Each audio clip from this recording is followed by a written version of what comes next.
PM Modi और भारत पर मालदीव के मंत्रियों की अपमानजनक टिप्पणी के बाद सोशल मीडिया पर बायकॉट मालदीव्स ट्रेंड कर रहा है। भारत के कई बड़े नामचीन लोग जो कभी मालदीव में अपनी छुट्टियां बिताने जाते थे, अब वहां के मंत्रियों के बयान का विरोध कर रहे हैं और वहां ना जाने की बात कह रहे हैं।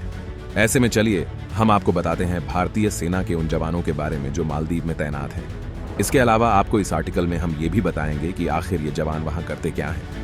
ये बात साल 1988 की है। भारतीय सेना वहां के तत्कालीन राष्ट्रपति मौमून अब्दुल गयूम के बुलाने पर आई थी। दरअसल मालदीव सामरिक दृष्टिकोण से भारत के लिए बहुत खास है।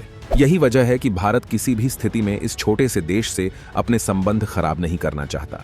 यही वजह है कि तत्कालीन राष्ट्रपति मौमून अब्दुल गयूम के बुलाने पर वहां भारतीय सेना तुरंत पहुंच गई।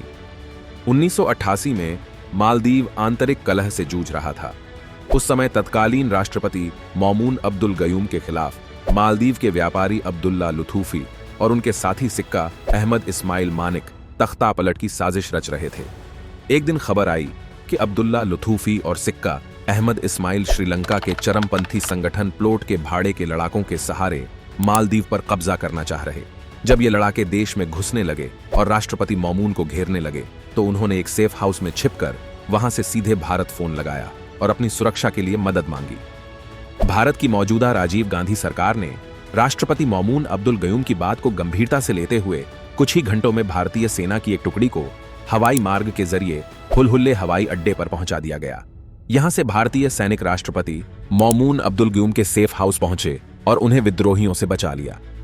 मौजूदा वक्त की बात करें तो मालदीव में 70 के करीब भारतीय सैनिक हैं।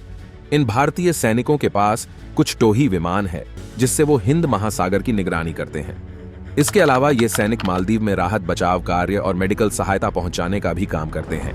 हालांकि कुछ समय पहले भारतीय नौसेना ने वहां अपना एक डोर्नियर विमान और 2 हेलीकॉप्टर तैनात किया था जो मुख्य रूप से 200 छोटे छोटे द्वीपों के मरीजों को अस्पताल पहुंचाने का काम करते हैं।